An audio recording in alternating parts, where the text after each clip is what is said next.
ለሁላችን ያዘጋጀ በበደል በቆየው ዕድሜያችን ላይ ይህችን ቀን የሰጠን የሁላችን አምላክ እግዚአብሔር ክብርና ምስጋና ለስሙ ይሁን። ሁላችንም እናማትብ። በስመ አብ ወወልድ ወመንፈስ ቅዱስ አሐዱ አምላክ አሜን። ክቡር መምህራችን በኩረ ትጉሃን ቀሲስ ገብረ ሚካኤል የካቴድራላችን የስብከተ ወንጌል ዋና ጸሐፊ፣ ክቡር ወንድማችን ዘማሪ ደረጀ፣ እግዚአብሔር ቸርነት አስፈልጓችሁ የእግዚአብሔር ምሕረት ተገብቷችሁ በዚህ ሰዓት የተገኛችሁ አባቶች፣ እናቶች፣ እህቶችና ወንድሞች በእግዚአብሔር ፍጹም ሰላም እንደምናመሻችሁ፣ እንደምን ቆያችሁ፣ እንደምን ሰነበታችሁ? አሜን። ቸርነትና ምሕረት በጎነትና ይቅርታ የባሪው የሆነ የሁላችን አምላክ እግዚአብሔር በሁላችንም ላይ በጎ ነገሩን አብዝቶ በዚህ ሰዓት ላይ በቤቱ ስለሰበሰበን ስለማይነገር ስጦታው ክብርና ምስጋና ለስሙ ይሁን። የሁላችን እናት እመቤታችን ቅድስት ድንግል ማርያም ስለ እናትነቷ ስለ አማላጅነቷ ልጇና ፈጣሪዋ በሰጣት ክብር ልክ ስሟ የተመሰገነ ይሁን። እጅግ የምንወደው መልአክ እግዚአብሔርን የምናይበት መልአክ አውሬውን የሚያዋርደው የሚቀጠቅጠው መልአክ ሚካኤል ስለ አማላጅነቱ ስለ ጥበቃው ስሙ የተመሰገነ ይሁን። እስቲ ሁላችሁም እግዚአብሔርን አመስግኑ። ድምፃችሁ ያንሳል። ሶስተኛውን እስቲ ልስማው። ክብርና ምስጋና ለማን ይሁን? አቤት ክብርና ምስጋና ለስሙ ይሁን። ዛሬ በማዕከላችን ላይ የመርሃ ግብራችን ተከታታይ የሆኑት ወልደ ኪዳን ከባለቤታቸው ከወለተ ማርያም ጋር ለብቻዬማ ወንጌል አልሰማም፣ አካሌን ትቼ ባለቤቴን ትቼማ እንዴት ቤተ ክርስቲያን የነገረችኝን ድምፅ በመስማት ግድ መስማት አለብኝ ብለው በማዕከላችን ተገኝተዋል። በትዳር ደግሞ 15 ዓመት አብረው የቆዩ ባለትዳሮች ናቸውና እስቲ ስለነሱ እግዚአብሔርን አመስግኑላቸው። እንደዚህ ነው ወደ ስጋ ፈቃድ ስንሄድ ሁላችንም ሰርግ ቤት ስንሄድ ለብቻችን አንሄድም፣ ለቅሶ ቤት ስንሄድ ለብቻችን አንሄድም፣ ወደ ተለያየ ስፍራ ስንሄድ ለብቻችን አንሄድም። ወደ ቤተ ክርስቲያን ስንመጣ ግን ለምንድን ነው የምንሄደው? ቤተ ክርስቲያን ስንመጣ እንዴት ነው? አንድ ላይ ነው? ለብቻ አይሰማኝም። ስለዚህ ቤተ ክርስቲያን ለብቻ አይመጣም። ቤተ ክርስቲያንን በህብረት የሚጸለይ ትልቅ ጸሎት ስላለ አብረን ነው የምንመጣውና ስለዚህ ልክ ሌሎቻችሁም ይሄንን እንድታደርጉ እግዚአብሔር ጋር የሆነውን ልቦና ይስጣችሁ። እንግዲህ ባለፈው ከነበርንበት ስፍራ ስንቀጥል በዚህ በዮሐንስ ራእይ በምዕራፍ 3 ወደ ሰርዴስ ወዳለው ቤተክርስቲያን መምህር የተጻፈውን አይተን ነበር እና ከቁጥር 4 ላይ ያለውን ሐሳብ አይተን ነበር። ምን ነበር የሚለው? ነገር ግን ልብሳቸውን ያላረከሱ ሰዎች ልብሳቸውን ያላረከሱ በሰርዴስ ጥቂት ሰዎች አሉ። ልብሳቸው ያልረከሰባቸው፣ ነውረኝነት ያልታየባቸው፣ በደል ያልታየባቸው ጥቂት ሰዎች አሉ። ከአንተ ጋር አሉ፣ የተገባቸው ስለሆኑ ነጭ ልብስ ለብሰው ከኔ ጋር ይሄዳሉ የሚለው ሐሳብ ላይ ነበር ባለፈው የቆየ ነው። እንግዲህ ስለ ሰርዴሶች ደጋግመን ተናግረናል። ቸልተኛ ክርስቲያኖች እንደሆኑ፣ አማኝ የሚመስሉት በሆነ ፕሮግራም እንደሆነ ወቅት እያዩ ክርስቲያን እንደሚሆኑ አይተን ነበር። እነዚህ ልብስን ማርከስና ማሳደፍ ኃጢአትን የመስራት ምሳሌ ነው። ልብስን ማሳደፍ ኃጢአትን የመስራት ምሳሌ። ሰው ልብሱ አደፈ ተብሎ ሲገለጽ በቤተ ክርስቲያናችን ትርጓሜ ኃጢአት ሰራ ማለት ነው። ልብስማ ወላቂ ጨርቅ ነው። ልብስማ አርጅቶ ምናምን የምንጥለው ነው። ገላችን መርከሱን የልብስ እድፈት ማለት የገላ መቆሸሽ ማለት በኃጢአት የመውደቅ በበደል የመውደቅ ኃጢአተኛ የመሆን በደለኛ የመሆን ምሳሌ ነው። ለዚህ ነው በዘካርያስ በትንቢተ ዘካርያስ በዚህ በምዕራፍ 3 ላይ ከቁጥር 3 እስከ 5 ላይ የጠፋው ልጅ ወደ አባቱ ሲመለስ አባቱ ፈጥናችሁ ከሁሉ የተሻለ ልብስ አምጡና አልብሱት የሚለውን ታሪክ እናገኛለን። በዚህ ቀጣ በማቴዎስ ወንጌል ምዕራፍ 15 ቁጥር 22 ላይ የምናገኘው ታሪክ ነው። ልክ አባት ከልጆቹ መካከል አንዱ ልጅ ከቤቱ ጠፍቶ ሄደ፣ የተመቸው መስሎት ሄደ፣ ድሎት ያለ መስሎት ከቤቱ ወጥቶ ሄደ። ከሚያርፍበት ከአባቱ ቤት፣ ከሚረጋጋበት ከአባቱ ቤት፣ ለሕይወቱ የሚበጀውን ነገር ከሚያገኝበት ከአባቱ ቤት ለቆ ሄደ። ከአባቱ ቤት ለቆ የሄደው ልጅ ከጊዜ በኋላ የሄደበት ቦታ አልተመቸው፣ የሄደበት ስፍራ አልበጀው፣ የሄደበት ስፍራ ለሱ እንደሚሆን አልሆነም። የሄደበት ስፍራ የጓጓውን ነገር ማግኘት አልቻለም። በሄደበት ስፍራ ላይ ለእኔ ይሆናል ያለው ነገር ለሱ ሊሆን አልቻለም። ስለዚህ ቀጥታ ወዴትም አልሄደም። ከዛ ሁሉ መከራ ከዛ ሁሉ ስቃይ በኋላ ወደ አባቱ ቤት መመለስ እንዳለበት ያንን ወሰነ። ቀጥታ ወደ አባቱ ቤት ተመልሶ መጣ። እሱ አባቴ ቤት ስመለሳል በኃጢአት በዛ በጥፋት ስፍራ የቆየበትን ስፍራ አይቶ ስቃዩን፣ ረሃቡን፣ መከራውን፣ ችግሩን፣ ስደቱን፣ ሌላውን ነገር ካየ በኋላ ከአባቱ ቤት እኮ በተጋቢ ይወጣል። ከአባቱ ቤት ዋጋውን ባለማወቅ ይወጣል። ከአባቱ ቤት የአባቱ ዋጋ ምን እንደሆነ ሳይረዳ ይወጣል። ከሚኖርበት ከተወለደበት ቤት ካደገበት ቤት ማንነቱን ካወቀበት ቤት ጥጋብ፣ አለማወቅ፣ አለማስተዋል አስወጣው። አለመገንዘብ አስወጣው። በደል አስወጣው። ጥጋብ አስወጣው ከአባቱ ቤት። ከዚያስ አባቱ ቤት ከቆየ በኋላ አባቱ ቤት ከከረመ በኋላ አባቱ ቤት ሸሽቶ ከከረመ በኋላ ይዞ የወጣውን ገንዘብ ጨረሰ። ይዞ የወጣውን ክብር ጨረሰ። ይዞ የወጣውን ሰብአዊነት ጨረሰ። ታመመ፣ ቆሰለ፣ በሽተኛ ሆነ። በሽተኛ ሆነ። ከዚያስ እንደዚህ ያለ ሁላችሁም ከኔ ጋር አቁጥራላችሁ። ከዚህ በኋላ በሉ፣ ድምፃችሁን ከፍ አድርጉት። ከዚህ በኋላ በአባቴ ቤት ልጅ ሆኜ መኖር ባልችል እንኳን ገረድ ወይም ሰራተኛ ሆኜ የመኖር እድል አገኛለሁ። ይሄ የመጨረሻ ተስፋ የመቁረጥ ድምፅ ነው። በአባቴ ቤት ልጅ የመሆን እድል አጥቻለሁ። ልጅ ተብሎ የመጠራት ክብር አጥቻለሁ። ልጅ ተብሎ ክብር የማግኘት ነገር አጥቻለሁ። በአባቴ ቤት ዋጋ ያለው ሰው የመሆን እድል አጥቻለሁ። አሁን ልመለስና ከሰራተኞቹ ከነዚያ ከሰራተኞቹ እንደ አንዱ እንኳን ብቆጠር ብሎ ተመለሰ። ይሄ ልጅ ምሳሌ ነው። ክርስቲያኖች ተመልከቱ። ዛሬ ስንቱ ከአባቱ ቤት ረግጦ ወጣ። ስንቱ ከቤተ ክርስቲያን ረግጦ ወጣ። ስንቱ ከቅድስና አደባባይ ረግጦ ወጣ። ስንቱ ከመቅደሱ ረግጦ ወጣ። ስንቱ ከበጎ ነገር ረግጦ ወጣ። ስንቱ ነው ዛሬ ከኦርቶዶክሳዊት መቅደስ ቄስ ሲሳደብ ወጥቶ ዛሬ ለካራቴ ለጎረምሳ ተላልፎ የተሰጠ ስንት ሰው ነው። ጸበል ውሃ ነው ሲል የነበረ ዛሬ የሚካኤል ጸበል ሲባል ውሃ ነው ሲል የነበረ ዛሬ የግለሰብ ፎቶ የተለጠፈበትን ዘይት ተሰልፎ የሚገዛው ከአባቱ ቤት ረግጦ የወጣ ነው። እምነቱን ሲሳደብ የነበረ ሰው ዛሬ በግለሰቦች ቤት መጫወቻ ሆኗል። ተመልከቱ። ዛሬ በምድራችን ላይ ምን እየተከናወነ እንደሆነ ተመልከቱ። ከአባታቸው ቤት ረግጠው የወጡ ሰዎች አይታችኋል። በደቡብ አፍሪካ ምን እንደሆነ አይደል? ፓስተሩ ስገባ የረገጥኩት ሳር ተባርኳል በማለት እዛ የነበሩ ሰዎች ውጡና ሳር ጋጡ ብሎ ሳር ሲያስገጣቸው እነዚህ ከአባታቸው ቤት የወጡ ናቸው። ሰው ሰይጣን ሰውን ንቆ የሰውን የመናቁ መጨረሻ ጥግ ላይ መድረሱን ከመታዩበት መንገድ መካከል አንዱ ያኛው ደግሞ ምን አደረገ?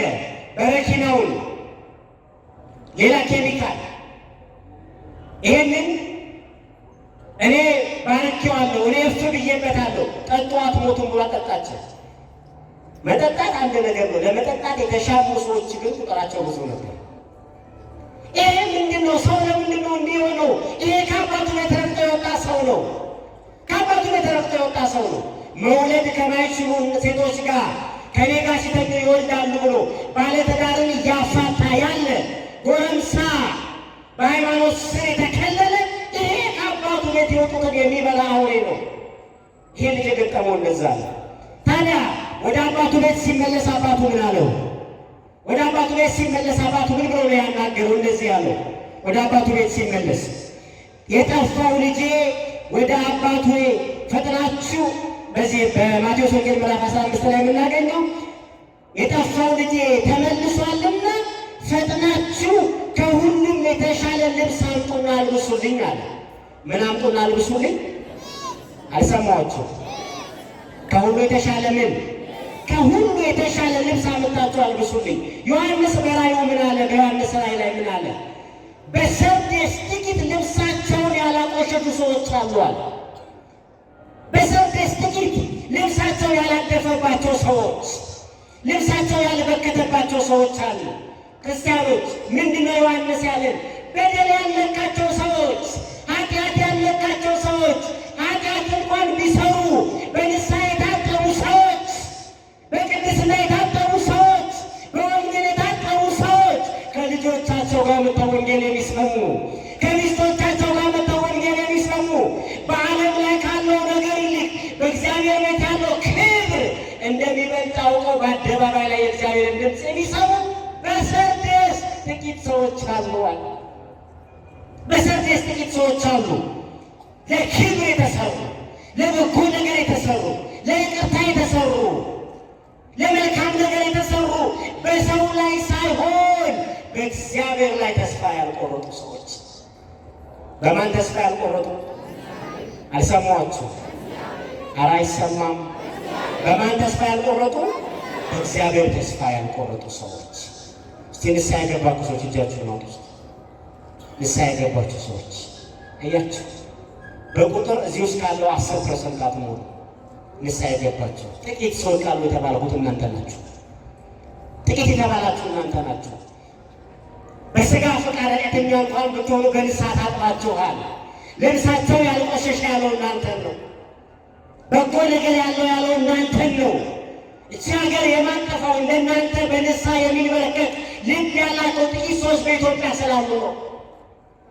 አገሪቷ በሚነገረው መዓት ልክ፣ በሚነገረው መከፋፈል ልክ፣ በሚነገረው ጦርነት ልክ የማትበተነው እንደናንተ በእግዚአብሔር ፊት የሚያለቅስ፣ እንደናንተ ስለ ኃጢአቱ ንስሐ የሚገባ፣ እንደናንተ በቅዳሴ ጸበል የሚረካ፣ እንደናንተ ከምንም በላይ በእግዚአብሔር ላይ ተስፋ ያልቆረጠ ሰው በምድሪቱ ስላለ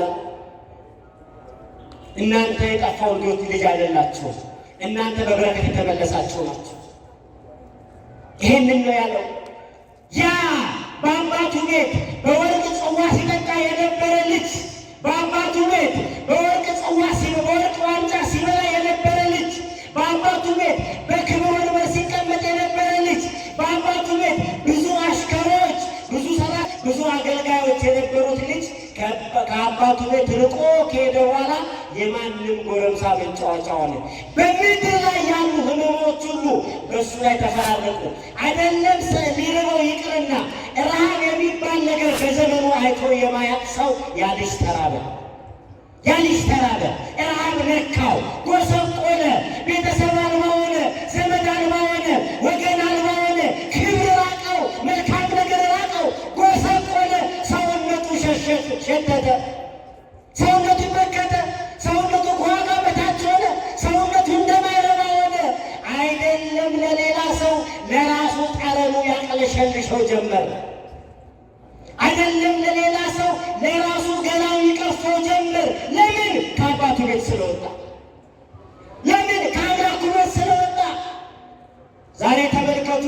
በጸበሉ አውሬውን ሲረግጡ የነበሩ ሰዎች፣ በመስቀሉ አውሬውን ሲቀጠቅጡ የነበሩ ሰዎች፣ ገዳማት እየሄዱ አውሬውን መውጊያ መሳሪያ ይዘው ሲወጡ የነበሩ ሰዎች ከአባታቸው ቤት ከወጡ በኋላ አውሬው በሪሞት ኮንትሮል ይጫወትባቸዋል። አውሬው በሪሞት ኮንትሮል ያዛቸዋል። ከግራ ወደ ቀኝ ያውዛቸዋል። አታዩም እንደ ከተማውን ግሮሰሪ ሽማግሌ የለውም እኮ ከአባቱ ቤት የወጣ ጎረምሳ ሞልቶታል። ተመልከቱ፣ ጫት ቤቱን ተመልከቱ። ሽማግሌ የለውም። ወጣት ከአባቱ ቤት የተወለደ እግዚአብሔርን መስማት የማይፈልግ በእናትና በአባቱ የሚተማመን ዘረኝነትን ወገን ያደረገ እርግማንን የተላበሰ ለሞት የተጠራ በረከት ከቤቱ የራቀ ወጣት ሞልቶበታል። ተመልከቱ፣ ይሄ ሰው የሚያርደው ይሄ ሕፃን ልጅ ገና ተወልዳ ማንቱን ሳትታወቅ ብሔርና ሰው ምን እንደሆነ ማትለየውን ሕፃን ልጅ አንጀቷን ቀዶ ሕፃን ልጅ መሬት ላይ የጣለው ከአባቱ ቤት የወጣ አረመኔ ነው። ነገ አንተንም ይገድልሃል፣ ነገ አንተንም ይበላሃል። ይሄ ነው ከአባቱ ቤት የወጣ ድፋ፣ ከአባቱ ቤት የወጣ የማንም መጫወቻ የሆነ በአባቱ ቤት እምነቱ መድኃኒቱ ነበር። ዛሬ የለም፣ ያ ክብር የለም። በአባቱ ቤት እያለ ሚካኤልና ገብርኤል ያግዙት ነበር። በአባቱ ቤት እያለ የድንግል ማርያም ምልጃ አብሮት ነበር። በአባቱ ቤት እያለ የአባቶችን ቀሚስ ሲነካ ገና አጠገባቸው ሲደርስ የጣላቸው ሽታ አፍንጫውን ሞልቶት ሰማይን የሚያይ የነበረ ሰው፣ የሰማይን መቅደስ ተከፍቶ የሚያይ የነበረ ዓይን ዛሬ በሆነ የቆርቆሮ አዳራሽ ውስጥ አንድ ጎረምሳ በካራቴ ወደ ግራና ወደ ቀኝ ጥለዋል። ከአባቱ ቤት ወጥቷላ። ማን ያግዘው? ማን ይድረስለት? ማን ያለው ይበለው? አባቱ የለ አጠገቡ። አባቱን ቤቱን ረግጦ ወጥቷል። ወርቅ ገፍቶ ወጥቷል። ጽዋ ገፍቶ ወጥቷል። መመለስ አይችልም። ግን ተመለሰ። ያ ሰው ምን አለ? አልሰማችሁ? ምን አለ? ተመለሰ። ሲመለስ አባቱ ራራና የልጄ ጠፍቶ የነበረው ልጅ መጥቷል፣ እባካችሁ የለበሰው ልብስ ተቀዷል፣ የለበሰው ልብስ አርጅቷል፣ የለበሰው ልብስ ሸቷል፣ የለበሰው ልብስ በክቷል፣ አዲስ ልብስ አምጡና ልብሱት አለ። ለሁላችንም መድኃኒዓለም አዲስ ልብስ ያልብሰን።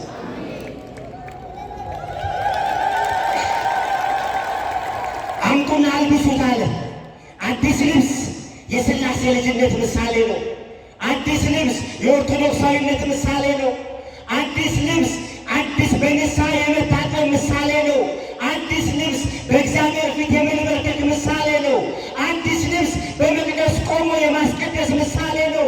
አዲስ ልብስ ከእግዚአብሔር ልጅነትን አግኝቶ የመኖር ምሳሌ ነው። ዛሬ በንስሐ ያታጠባችሁ ሰዎች አዲስ ልብስ አልለበሳችሁ። እነ ሰርዴስ ምዕመናን ቆመዋል፣ ግን ሞተዋል ከተባሉት መካከል ናቸው። ሂዱና ነጭ ልብስ ነው የሚላቸው፣ ነገር ግን ልብሳቸውን ያላረከሱ በሰርዴስ ከአንተ ጋር አሉ፣ የተገባቸው ስለሆኑ አለ። ምን ያላቸው ስለሆኑ? አልሰማችሁም ባካችሁ? ምን ያላቸው ስለሆኑ? ድምፃቸው አይሰማም። ምን ያላቸው ስለሆኑ? የተገባቸው ስለሆኑ ነጭ ልብስ ለብሰው ከእኔ ጋር ይሄዳሉ አለ። ምን አይነት ልብስ ለብሰው? አቤት! ነጭ ልብስ ለብሰው ከእኔ ጋር ይሄዳሉ። አላያችሁም? ሰዎች ነጭ ልብስ ለብሰው ወደ ቤተ ክርስቲያን ሲገቡ አላያችሁም? ሊቆርቡ የተዘጋጁ ሰዎች ነጭ ልብስ ለብሰው ሥጋው ደሙ ላይ ተሰልፈው ስታያቸው አላያችሁም? ሰዎች በርትተው ነጭ ልብስ ለብሰው በጸበሉ ተሰልፈው አላያችሁም? ነጭ ልብስ ምሳሌ ውስጥ ይሄ ነው። ነጭ ልብስ ነጭ ልብስ የድል ልብስ፣ ነጭ ልብስ የማሸነፍ ልብስ ነው። ነጭ ልብስ ንስሐ የገቡ ሰዎች የሚለብሱት ልብስ ነው። ነጭ ልብስ የቅድስና ልብስ ነው። ነጭ ልብስ አንድ የመሆን ልብስ ነው። ነጭ ልብስ በክርስቶስ ፊት የምንቆምበት ልብስ ነው። ጌታችን ሲነሳም ሲያርግም ብርሃነ መለኮቱን ሲገልጽም ለሐዋርያቱም ሲገለጥም በደብረ ታቦርም ሲታይ ሊጸልይ ወደ ተራራ ሲወጣ መልአኩም ሉቃስም ማቴዎስም ደጋግሞ የሚነግሩን ነገር አንድ ነገር አለ። ልብሱ እንደ በረዶ ነጭ ሆነ ይለናል። ምን ሆነ? አልሰማችሁ? አቤት! ነጭ ሆነ። እነዚህ ጥቂት ሰዎች ነጭ ልብስ ይለብሳሉ። እነዚህ ጥቂት ሰዎች ልብሳቸው ያላደፈ ሰዎች ነጭ ልብስ ይለብሳሉ። የነጭ ልብስ ምሳሌ እሱ ነው። ነጭ ልብስ ከእኔ ጋር ነው ደግሞ ያላቸው። ከማጋ ከማጋ ከእኔ ጋር ነጭ ልብስ ይለብሳሉ። ከእኔ ጋር ክርስቶስ እኮ ነው የሚነግረው ለልጁ ለክርስቶስ በልጁ በክርስቶስ በኩል ለዮሐንስ አሳየው እንዳለው። አሁን እየነገረው ነው። ሄዶ የሚነግረውን ነገር ነግሮታል። ያንን ነገር ዮሐንስ እየነገረው ነው። ስለዚህ ሲነግረው ምን እያለው ነው? እነዚህ በሰርዴስ ያሉ ጥቂት ሰዎች፣ በሰርዴስ የሚገኙ ጥቂት ምዕመናን ቁጥራቸው ጥቂት ነው፣ ቁጥራቸው ትንሽ ነው፣ አይን አይሞሉም። ግን በበጎ ነገራቸው ሰርዴስ ላይ ካሉ ሰዎች ሁሉ ይበልጣሉ። በመልካም ስራቸው ሰርዴስ ላይ ካሉ ሰዎች ሁሉ ይበልጣሉ። በጎ በመስራታቸው በሰርዴስ ከተሰማራው ሕዝብ ሁሉ ይበልጣሉ። እናንተ እኮ ጥቂቶች ናችሁ። ድራፍት ቤት ካለው ኦርቶዶክሳዊ አንጻር ስትታዩ ጥቂቶች ናችሁ። እየጨፈረ ካለው አንጻር ስታዩ ጥቂቶች ናችሁ። በዝሙት አረንቋ ከወደቀው አንጻር ስታዩ ጥቂቶች ናችሁ። በሞት ከወደቀው አንጻር ስታዩ ጥቂቶች ናችሁ። ቤተ ክርስቲያንን ከረሳው አንጻር ስታዩ ጥቂቶች ናችሁ። አላያችሁም? አንዳንድ ሰው ለምዶበት የልምዱ መጠን ቤተ ክርስቲያን እንዴት ስትሉት ምንድን ነው የሚላችሁ? ና ቤተ ክርስቲያን እንዴት ስትሉት ምንድን ነው የሚላችሁ? ደግሞ ዛሬ ምን አለ አይደል? ዛሬ ወይም ደግሞ እንቃል ዛሬ ቀን ስንት ነው ይላቸው። 10 ታዲያ በ10 ምን ታደርጋለህ? ቤተ ክርስቲያን 12 ካላችሁ ምን ይላችኋል? ብሎ ያመጣታል በዜማ አይደል? ወይኔ ረስቼው በቃ ጉዳይ አለ ስትሄድ አንድ ጧፍ ወርውርልኝ ይላቸው። አያችሁ፣ ይሄ ክርስቲያን አይደለም፣ ኦርቶዶክሳዊ አይደለም። ይሄ ጥቂት ከሚባሉ መካከል የሌለ ከንቱ ሰው፣ ፍሬ የሌለው ሰው፣ በጎ ነገር የሌለው መልካም ነገር ያልታየበት ሰው። ለምን? እግዚአብሔር የሚገባው ምን እንደሆነ ያልተረዳ ሰው። እግዚአብሔር ለእግዚአብሔር መገዛት ትርፉ፣ ዋጋው፣ አቅሙ ምን እንደሆነ ያልገባው ሰው ነው። ከእግዚአብሔር ጋር መኖር ምን እንደሚያመጣ፣ ምን እንደሚያተርፍ፣ ምን እንደሚያስገኝ ያልተረዳ ሰው ነው። ከእግዚአብሔር ጋር አብሮ በመኖር እግዚአብሔርን በመስማት ከእግዚአብሔር ጋር በመክረም ከእግዚአብሔር ጋር በማውራት ከንጉሱ ጋር በመወያየት የሚገኘው ጥቅም ምን እንደሆነ ያልገባው ሰው ነው።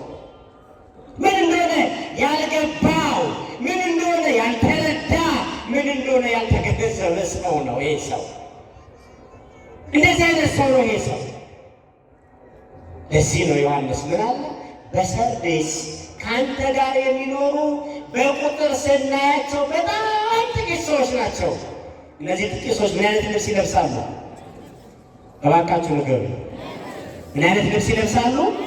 ነጭ ልብስ ይለብሳሉ። ነጭ ልብስ ይለብሳሉ። የሚያምረውን ልብስ ይለብሳሉ። ነጭ ልብስ መልበሳቸው ብቻ እንዳይመስላችሁ። ቤተ ክርስቲያን ስትገቡ የምትለብሱት ይህንን ነጭ ልብስ ነው። ቤተ ክርስቲያን ስንመጣ ነጭ ልብስ የምትለብሰው ለዚህ ነው። ወንዶች አላችሁ ቤተ ክርስቲያን ስትመጡ ልክ እንደ እስረኛ በቢጃማ የምትመጡ አላችሁ። በቃ ምንም ማትለብሱ ነጠላ ማትለብሱ አላችሁ። ግን በምልክት ሲናገር ምን አለ? በሰርዴስ ጥቂት ሰዎች አሉ፣ እነርሱ ነጭ ልብስ የለበሱ ናቸው። ይህንና ጨምሮ ምንድን ነው የሚለው? የተገባቸው ስለሆኑ ነጭ ልብስ ለብሰው ከኔ ጋር ይሄዳሉ። ነጭ ልብስ ለብሰው ከማን ጋር ይሄዳሉ? እባካችሁ ነጭ ልብስ ለብሰው ከማን ጋር ይሄዳሉ? እስቲ እንደው ከክርስቶስ ጋር መሄድ የምትፈልጉ እጃችሁን አውጡ። ከክርስቶስ ጋር መሄድ የምትፈልጉ የዓለም ጠቃት አይሰለቻችሁ፣ ትዳራችሁ ሰላም እንዲሆን የምትፈልጉ፣ ቤታችሁ ተረጋጋ እንዲሆን የምትፈልጉ፣ ሁከት የሰለቻችሁ፣ ሰርቶ አለመባረክ የሰለቻችሁ፣ እያለቀሱ መኖር የሰለቻችሁ፣ በልጆቻችሁ ማረፍ ያልቻላችሁ፣ በትዳራችሁ መረጋጋት ያልቻላችሁ፣ በንግዳችሁ ባሉነት የሚሰማ ቁስ እጃችሁ ልክ አድርጉ። አቤት ታንገምጀው እንዲህ ታውጡና ታወርዳ እኔ ቀበሌ ቢሆን ኖሮ አቤት ለመታየት ያለው ውዝዋዜ! አቤት አቤት አቤት! እስቲ በዚህ እጃችሁ እግዚአብሔርን አመስግኑ። ከማን ጋር ይሄዳሉ አለ? ከማን ጋር ይሄዳሉ? ከኔ ጋር ይሄዳሉ። ከእሱ ጋር መሄድ ትፈልጋላችሁ? አቤት! ነጭ ልብስ ልበሱ። ምን ልበሱ? ነጭ ልብስ ልበሱ። ነጭ ልብስ መልበስ የምትፈልጉ እጃችሁ ነው። ነጭ ልብስ ዝም ብሎ አይኬድማ። ልብሱን ነግሮናል። ከኔ ጋር መሄድ የሚፈልጉ ነጭ ልብስ ይለብሳሉ። አቤት! ከእሱ ጋር እኮ የሚሄድ እረፍት። ከእሱ ጋር ስትሄዱ ጠላት አይረብሻችሁ፣ አያስፈራችሁ፣ አትታወቁ፣ መንገዳችሁ ግራ አይሆን። ጠላታችሁ ይመጣል ግን አይደርስባችሁ። ጠላታችሁ ያገኛችኋል አይደርስባችሁ። ጠላታችሁ ይሞክራል ግን አይጠላችሁም። ጠላታችሁ ይወረውራል ግን አይወጋችሁም። ከማጋ መሄድ ነው ይሄ ሁሉ። ከማጋ መሄድ ከእግዚአብሔር ጋር መሄድ ማለት መሞት ማለት እንዳይመስላችሁ። እየኖሩ ማሸነፍ። ምን እያሉ መኖር? እያሸነፉ ምን ማለት መኖር። እያሸነፉ ምን ማለት መኖር። ታዲያ ነጭ ልብስ ምንድን ነው ነው? እጃችሁን አውርዶ አላልኳችሁ? አቤት ፍጥነታችሁ! አውርዶ አላልኩም ስል ወርዶ። ነጭ ልብስ እንዴት ነው የሚለበሰው? ነጭ ልብስ እንዴት ነው የሚለበሰው? የሴቶቹ በንስሐ ነው። በዚህ በኩል ደግሞ ሽሮ ሜዳ በመግዛት ይላል።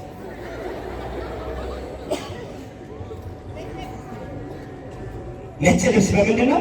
በንስሐ ንስሐ በመግባት አዲስ ሰው በመሆን በመታጠብ ቆሻሻን በመጸየፍ ሐሜትን በመጸየፍ ዘረኝነትን በመጸየፍ መከፋፈልን በመጸየፍ ከእግዚአብሔር ውጭ ያለ ሕይወት በቃኝ በማለት ከእግዚአብሔር ጋር ያለ በረከት ያስፈልገኛል በማለት ከሰው በላይ ለእግዚአብሔር በመንበርከክ ከሰው ፊት ከመቆም ይልቅ በእግዚአብሔር ፊት ለመቆም በመወሰን በሰው ፊት ጀግና ከመባል ይልቅ በእግዚአብሔር ፊት ለመዋረድ በመወሰን በሰው ፊት ከሚጨበጨብልን ይልቅ በእግዚአብሔር ፊት ባሪያ ሆነን ዋጋ እንድናገኝ ነጭ ልብስ ያስፈልገናል፣ ንስሐ።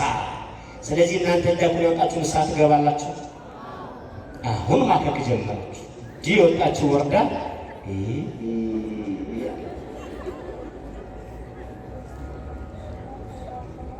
ንስሐ ትገባላችሁ። ንስሐ የምትገቡ ከፍ አለ። ይህች አሁን መለየት ጀመረ። እጁ ራሱ ንስሐ ስትገቡ ምን ትለብሳላችሁ? አቤት ነጭ ልብስ ስትለብሱ ከማን ጋር ትኖራላችሁ? ከማን ጋር? እግዚአብሔር ከሁላችን ጋር ይሁን። አምላካችሁን አመስግኑና ወርዱ። ከዚያ እንደዚህ ይለናል ዮሐንስ በዚህ በምዕራፍ 3 ቁጥር 5 ላይ ድል ለነሳው ምን ለነሳው? አቤት ድል ለነሳው እንዲህ ያለ ነጭ ልብስ ይገባዋል። ክብርና ምስጋና ለአምላካችን። ድል ለነሳው እንዲህ አይነት ነጭ ልብስ ይገባዋል። ድል መንሳት ምንድን ነው? ማሸነፍ ምንድን ነው? ኃይለኝነት ምንድን ነው? ጉልበተኝነት ምንድን ነው? አቅም ምንድን ነው? ማወቅ ምንድን ነው? እውቀት ምንድን ነው? ኃጢአትን መርገጥ ምንድን ነው? አውሬውን ማሸነፍ ምንድን ነው? አውሬውን ማሸነፍ ምንድን ነው? ድል ለነሳው ማለት ለሚያሸንፈው፣ ለሚረታው፣ ለሚገረስሰው፣ ለሚጥለው ማንን? አውሬውን፣ ይሄ ሰይጣንን፣ ይሄ የግንባር ቁጥር እየመታ ወደ ሐሰተኛ ወደሆነችው ከተማ ወደ ባቢሎን የሚልከንን ከኢየሩሳሌም እያስወጣ ከፍቅር አደባባይ እያስወጣ ከእግዚአብሔር ቤት እያስወጣ ወደ ኃጢአት ስፍራ የሚልከንን ሰይጣንን መቀጥቀጥ፣ ሰይጣንን መጣል፣ ሰይጣንን ማዋረድ። ድል ለነሳው ማንን ነው የምናሸንፈው? ሰይጣንን። ማደላክልን ለማይፈልገው፣ እንድንሰራ ለማይፈልገው፣ እንድንድን ለማይፈልገው፣ በእግዚአብሔር ፊት በአሸናፊነት እንድንኖር ለማይፈልገው ሰይጣንን ድል መንሳት። ወገኔ ሰርተህ ያልተባረከልን ሰይጣን ቤት ስለገባ ነው። ትዳር ሰላም ያጣው ትዳር የሚኖረው እግዚአብሔር ስላልሆነ ነው። ወጣትነት ከንቱ የሆነው አብሮ የሚውለው ሰይጣን ስለሆነ ነው። ጤነኛ ሆነ ከቤት ወጥተህ በሽተኛ ሆነ የምትገባው ሰይጣን በመንገድ አብሮ ስለሚውል ነው።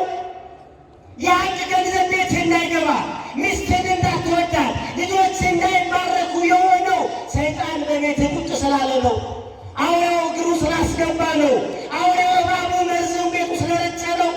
እድሜህ ላይ፣ ትዳርህ ላይ፣ ኑሮህ ላይ፣ ሀገርህ ላይ አውሬው መርዙን ስለተፋ ነው። ስለዚህ ምን አለ ዮሐንስ? ድል ለነሳው ነጭ ልብስ ይገባዋል። አውሬውን እርገጠው። ዘረኝነት ነው አውሬው። ገንዘብ መውደድ ነው አውሬው። ሰው እንድንጠላ የሚያደርግ እሱ ነው። እግዚአብሔርን እንዳንሰማ የሚያደርግ እሱ ነው። ወጥተህ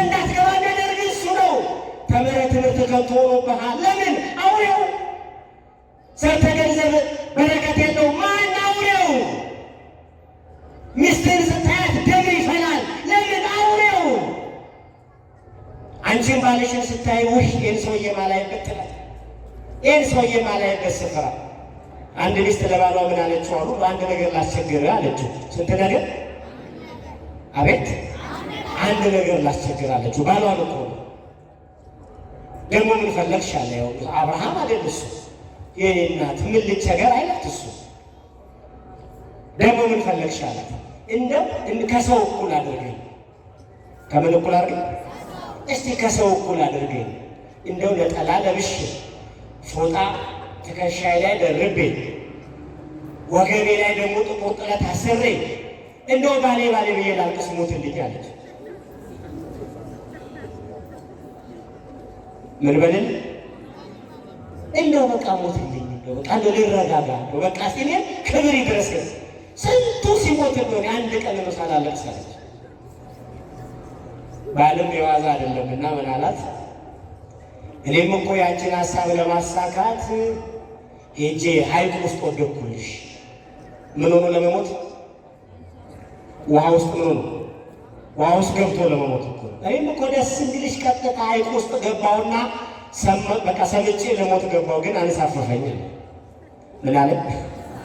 እሷ ምን ብላ መለሰችለት? ከመስ ጀምሮ ነው ሸምበቆ የሚሰጠው? ተንሳፈ እንደምትተርፍ ስላወቅ ነው። ምን ላይ ገባው? እውነት ቆርጠ ከመጣ ገመድ አለላ አለችው። እንዲህ አይነት ትዳር እግዚአብሔር አምላክ መፍቻውን ሳይሆን በጎነቱን ይስጣቸው። እንደዚህ አይነት እኮ ነውር የበዛበት አለ። ልክ እንደው ስለ ሞት ሲያወሩ ስለ ቀለም ያወሩ አይመስልም? ይሁላችሁ ይሄ ነው አውረው የሚመራው ትዳር። ብዙዎች አሉ በባሎቻቸው ልብ የሞቱ ሚስቶች እኮ ብዙ ናቸው በምድራችን። በባሎቻቸው ሚስት ፊት የሞቱ ሚስቶች ባሎቻቸው ሲያስቧቸው የሚጸየፏቸው ግን ሞተዋል። ግን በአካል አብሮ ይኖራል፣ በአካል አብሮ ይኖራል። ልክ እንደዛው በሚስቶቻቸው ውስጥ የሞቱ ብዙ ባሎች አሉ። እዚህ ነው ዮሐንስ ምን አለ? ድል ለነሳው ምን ይገባዋል? እባካችሁ ድል ለነሳው ምን ይገባዋል? ነጭ ልብስ ይገባዋል። ድል እንንሳ። ድል መንሳት፣ ማሸነፍ። ለማሸነፍ ምን ያስፈልጋል? ከእግዚአብሔር ጋር መኖር፣ በእግዚአብሔር ስር መኖር፣ በእግዚአብሔር እግር ስር መመልከት፣ እግዚአብሔርን አለመሰልቸት፣ ተስፋ ባጣው ማንነት ላይ ሆነ ከእግዚአብሔር ጋር መኖር፣ እያለቀሱን ከእግዚአብሔር ጋር መኖር፣ ተስፋ እየቆረጡ እንኳን ከማን ጋር መኖር? እባካችሁ ተስፋ እየቆረጡ እንኳን ከማን ጋር መኖር? ከእግዚአብሔር ጋር እያለቀሱ ከእግዚአብሔር ጋር መኖር፣ ቤት እየፈረሰ ከእግዚአብሔር ጋር መኖር፣ ትዳር እየተናጋ ከእግዚአብሔር ጋር መኖር፣ መንገድ ሁሉ ግራ ሆኖ ከማን ጋር መኖር? ከእግዚአብሔር ጋር መኖር። ድል ለነሳው ምን ለነሳው? ድል ለነሳው። ድል ንሱት፣ እርገጡት፣ ጣሉት። ሰይጣን ላይ ጨክኑ፣ ሰይጣንን ናቁት። ሰይጣን ሕይወት ያበላሻል። አይታችኋል አይደል? ባለፈው እግር ኳስ እንዲያዩ ትልልቅ የተባሉ ጨዋታዎች ላይ ገብተው ኳስ እንዲያዩ የተመረጡ 4 ሮቦቶች ሰው መሀል አብረው ቁጭ ብለው ሰው መሀል ላይ አብረው ከሰው ጋር ቁጭ ብለው ኳስ እንዲያዩ ምንድነው የአውሬው ልጆች ምንድነው እያሳዩን ያለው? ምንድነው? ከዚህ በፊት ነግሬያቸዋለሁ። አርቲፊሻል ሚስቶች $7,000 ገበያ ላይ እንደቀረቡ አርቲፊሻል ሚስቶች፣ ሮቦት ሚስቶች፣ የወር አበባ የሚታያቸው፣ የሴቶች ልማድ የሚታያቸው፣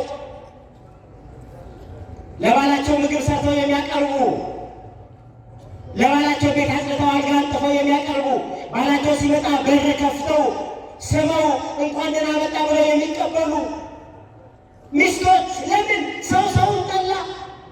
ሰውን ተጸየፈ? ሰው ላይ እግዚአብሔር ይታያል። ሰው በመኖሩ ለሰይጣን በሽታ ነው።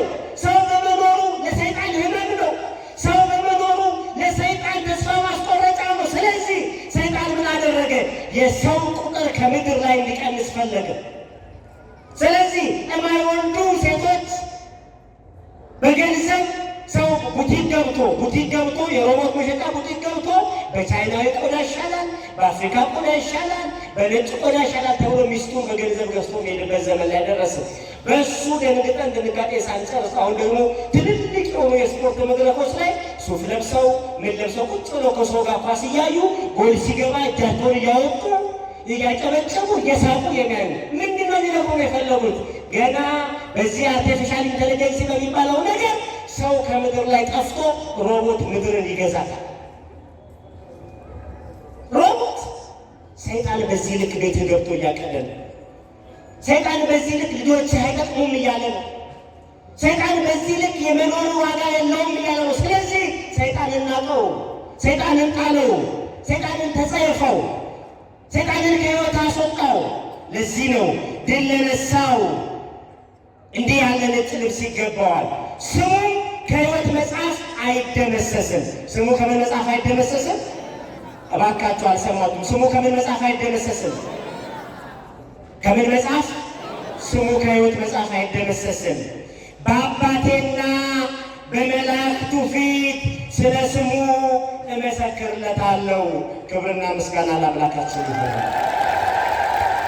በአባቴና በመላእክቱ ፊት ንስሐ ከገባን፣ ሰው ከሆንን፣ ራሳችንን ካጠብን፣ ክርስቲያን ከሆንን፣ ኦርቶዶክሳዊ ከሆንን በአባቴና በመላእክቱ ፊት ልክ የደብረመዊ አማኝ ሆኖ ንስሐ ገብቶ ቆርቦ ትዳሩን አስባርኮ ልጆቹን አስባርኮ ነጭ የለበሰውን አምላካችን መድኃኒታችን ኢየሱስ ክርስቶስ በአባቱ ፊት እንዲሁም ደግሞ በምንወደው መልአክ በሚካኤል ፊት ይሄማ ድል የነሳ ነው፣ ይሄማ አውሬውን የተዋጋ ነው፣ ይሄማ ሰው የሆነ ነው፣ ይሄማ የክርስትና ዋጋ የገባ ነው ብሎ ይመሰክርለታል። ለዚያ ክብር አምላካችን ያብቃል። ለእንደዚህ አይነት ሕይወት አምላካችን ያብቃል። የሕይወት መጽሐፍ ይላል።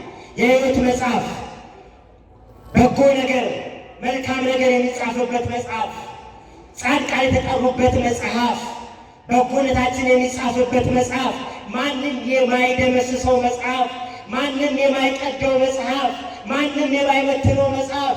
ብዙ ሕገ መንግሥት ሲያረጅ እናውቃለን። ብዙ የወንጀለኛ መቅጫ ሕግ ሲያረጅ እናውቃለን። ግን እነ አብርሃም የተጻፉበት የሕይወት መጽሐፍ እስካሁን አላረጀም። እነ ሙሴ የተጻፉበት መጽሐፍ እስካሁን አላረጀም። የአብርሃምና የሳራ ትዳር በዚህ የሕይወት መጽሐፍ ተጽፏል፣ እስካሁን አላረጀም። እስከ ዛሬዋ ዕለት ድረስ አዲስ ሆኖ በእኔና በእናንተ ሕይወት ይነበባል። ለዚህ ሁሉ መፍትሄው ድል ንሱ፣ አሸንፉ፣ ጣሉ፣ አውሬውን ናቁ። አውሬው እኛን ከምድር ሊያጠፋ ነው፣ ከቁጥር ሊያጎልን ነው፣ ሊያዋርደን ነው። ክርስቲያኖች እንደምታዩት ሴት ልጆቻችን ትዳር አይዙም። ለምን? አውሬው የአርቲፊሻል ሚስት እየፈበረቀ ነው። በአንድ ጊዜ ተመረጠ፣ አንድ ጊዜ ነው ያለቁት። በነገራችን የተመረተው በጣም ወዲያው ከገበያ ተሽጦ ያለቀው። ለምን? ሰው ጭንቀት አይችልም፣ ጭንቀት አይችልም። ሰው ጠልቷል። አውሬው አእምሮ ውስጥ ገብቶ የሰው ጠረን እንዲያስጠላ ሆኗል። ሰው ራስ ወዳድ እንዲሆን ሆኗል። ሰው ወልዶ መሳም የሰው ልጅ ተጸይፏል። ዘርቶ መቃም የሰው ልጅ ሰልችቶታል። ለምን? አውሬው ልቡን፣ ትዳሩን፣ ሀሳቡን ደብድቦ ተለጣለው። እንደዚህ ብሎ ዮሐንስ ይህንን ሀሳብ ይዘጋዋል። መንፈስ ቅዱስ ለአብያተ ክርስቲያናት የሚለውን ጆሮ ያለው ምን ይበል? አልሰማችሁም? ይህንን ሀሳብ ሲዘጋው እንደዚህ ብሎ ይዘጋዋል። መንፈስ ቅዱስ ለአብያተ ክርስቲያናት በሙሉ በውጭም ያላችሁ በውስጥም ያላችሁ እኛ ነን። አንዱ የቤተ ክርስቲያን ምሳሌ አንዱ እኛ ነን። ስለዚህ እንደዚህ ይለናል። መትረፍ የፈለገ መዳን የፈለገ መባረክ የፈለገ በዘመኑ በሕይወት መኖር የፈለገ ሰው ጆሮ ያለው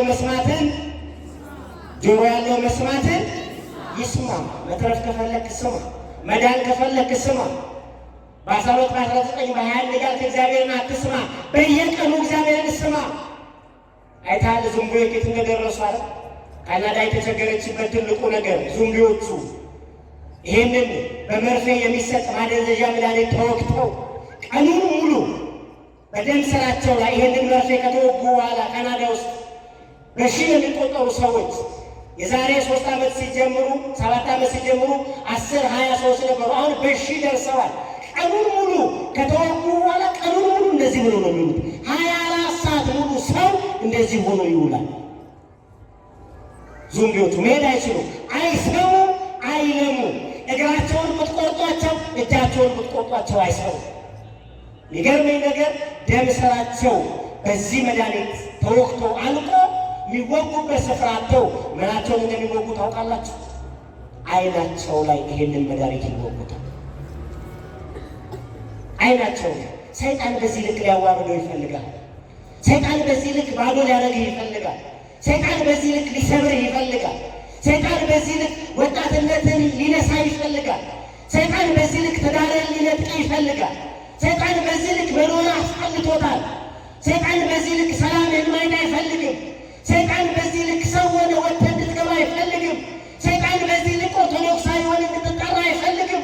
ሰይጣን በዚህ ልክ እንድትኖር አይፈልግም። ስለዚህ መጽሐፍ እንደዚህ ይላል፣ መንፈስ ቅዱስ ለአብያተ ክርስቲያናት እንደሚለው ጆሮ ያለው መስማትን፣ አንድ ጊዜ ሁላችሁም በሉ፣ ጆሮ ያለው መስማትን ውጭም ያለ ላይሰማ ይችላል። መንፈስ ቅዱስ ለአብያተ ክርስቲያናት እንደዚህ ይላል፣ መትረፍ የፈለገ መዳን የፈለገ መኖር የፈለገ ወጥቶ ገብቶ የእግዚአብሔር መልአክ በመንገዱ የጠበቀው ቅዱስ ሚካኤል በክንፉ የጠበቀው የእግዚአብሔር ቸርነት በሕይወቱ እንዲኖር የፈለገ ሰው ጆሮ ያለው መስማትን ጆሮ ያለው መስማትን ጆሮ ያለው መስማትን። ወስብሐት ለእግዚአብሔር።